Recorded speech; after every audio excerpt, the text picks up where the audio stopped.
Hi అండి, మన ఛానల్లో పెసరవడియాల వీడియో ఉందండి. ఇంట్రెస్ట్ ఉన్న వాళ్ళు చూడండి. పెసరవడియాలతో కర్రీ చేశాను. ఎలా చేశాను ఏంటో ఈ వీడియోలో చూసేయండి. చూసి నేర్చేసుకోండి. పెసరవడియాల కూర ఎలా చేయాలో చూసేద్దాం. దానికోసం ముందుగా మీడియం సైజు 4 ఉల్లిపాయలు తీసుకోండి. 5 పచ్చిమిరపకాయలు, 1 టమాటా తీసుకుని ఇలా సన్నగా కట్ చేసుకోండి. మన వీడియోలో పెసరవడియాలు పట్టాం కదండి, ఇప్పుడు వాటిని కర్రీ చేద్దాము. కర్రీ అయితే చాలా బాగుంటుందండి. అచ్చం నాన్ వెజ్ లానే ఉంటుంది, కమ్మగా కూడా ఉంటుందండి. మీకు మళ్ళీ మళ్ళీ తినాలనిపిస్తుంది, అంత బాగుంటుంది. ఇప్పుడు ప్రాసెస్లోకి వెళ్ళిపోదాం. స్టవ్ ఆన్ చేసుకుని ఆయిల్ పోసుకోండి. ఆయిల్ పోసుకుని మగ్గించుకుందాము. ముక్కలు అయితే ఇలా మగ్గినాయి కదండి. ఇలా మగ్గినప్పుడు ఇందులోనే ములక్కాయ ముక్కలు కూడా వేసుకున్నాము. ములక్కాయ ముక్కలు వేసేసుకున్నామండి. ములక్కాయ ముక్కలు ఇలా చిన్నగా కోసుకుంటే మనకు తినడానికి ఈజీగా ఉంటుంది.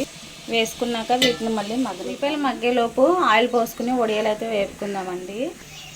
వడియాలు ఇన్ని సరిపోతాయండి ఒక కూరకి.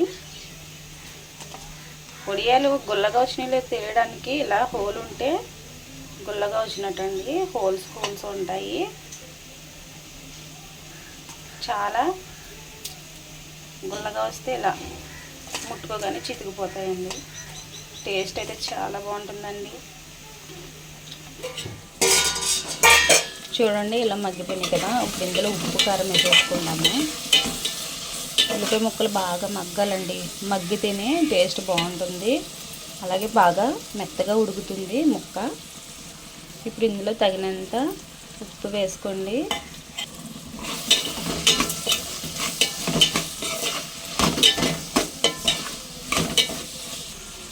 అలాగే కారము,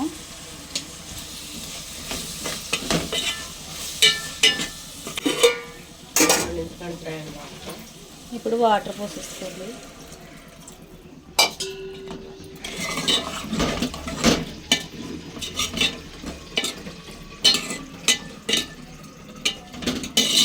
ఇప్పుడు ఇలా వాటర్ పోసుకున్నాం కదండి, మూత పెట్టుకుని ఉడికించుకున్నాము. ఇది ఉడికేలోపు చింతపండు అయితే నిమ్మకాయ చిన్న నిమ్మకాయ సైజ్ అంత చింతపండుని నానబెట్టుకోండి. చూడండి ఆయిల్ హీట్ అయింది కదా. వడియాలు కొద్దిగా వేసుకొని వేయించుకోండి. ఒకసారి వేయించుకోకూడదు, ఒకసారి వేసేసుకుంటే అవి మాడిపోతాయండి. అందుకని కొంచెంగా కొద్దిగా ఇలా చూపించిన విధంగా కొన్ని వేసుకుని వేయించుకోండి. కంటిన్యూగా తిప్పుతూనే ఉండాలండి. తిప్పకపోతే ఒక పక్క మాడిపోతే. చూడండి ఇలా వేగిపోతే సరిపోతాయి. ఇలా వేగినట్టుని పక్కన పెట్టేసుకోండి. అలాగే ఇలాగా అన్నీ వేయించుకోండి.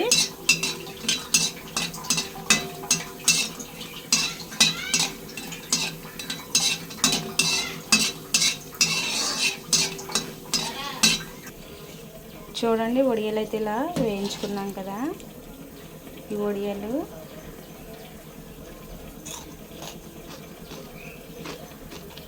ఉట్టినే చాలా బాగుంటాయండి.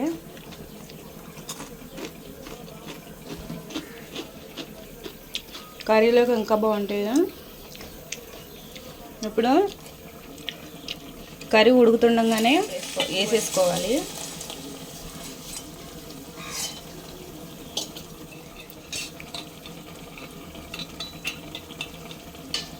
వేసేసుకుని ఉడకనిద్దాము. ఉల్లిపాయ ముక్క ఉడికాక పులుపు పోసుకుందామండి. అయితే వడియాలు వేయించాక కొంచెం నూనె ఉంది కదండి, వేసేసుకోండి.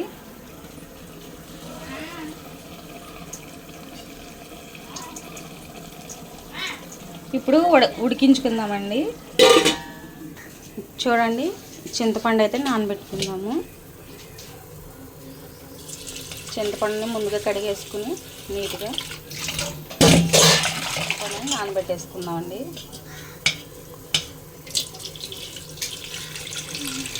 ఉల్లిపాయ ముక్క ఉడికకి పులుపు పోసేసుకోవాలి. ఉల్లిపాయ ముక్క ఉడికితే సరిపోతుందండి. ఇలా మెత్తగా ఉడికిపోవాలి. గట్టెట్టి మెదపొద్దండి. గట్టెట్టి మెదిపితే వడియాలు చితికిపోతాయి. ఇలా పులుపు పోసేసుకుని ఉప్పు చెక్ చేసుకుని ఒక 5 నిమిషాలు ఉడకనిద్దాం. చూడండి పులుపు పోసేసుకున్నాం కదా, గట్టి పెట్టి అసలు జస్ట్ ఏదో మీకు చూపించడం కోసం ఇలా కదుపుతున్నానండి, మీరైతే కదపొద్దు.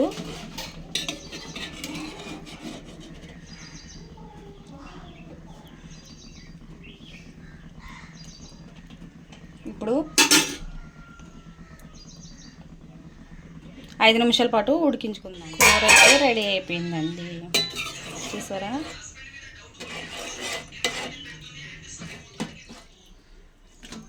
మీలో ఎంతమందికి పెసర వడియాల కూర అంటే ఇష్టం అండి, కామెంట్ చేయండి. కూర చాలా బాగుంటుందండి. ములక్కాయ వేసుకోకపోతే బెల్లం ముక్క వేసుకుంటే ఇంకా బాగుంటుంది. నేను ములక్కాయలు వేసానని బెల్లం ముక్క వేయలేదు. మీరు కావాలనుకుంటే ఇష్టం ఉన్న వాళ్ళు బెల్లం ముక్క వేసుకోండి.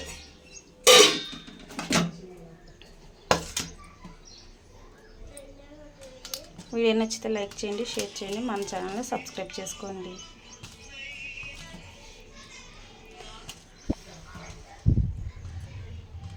చూసారా వడియం అయితే ఎలా ఉడికిపోయిందో.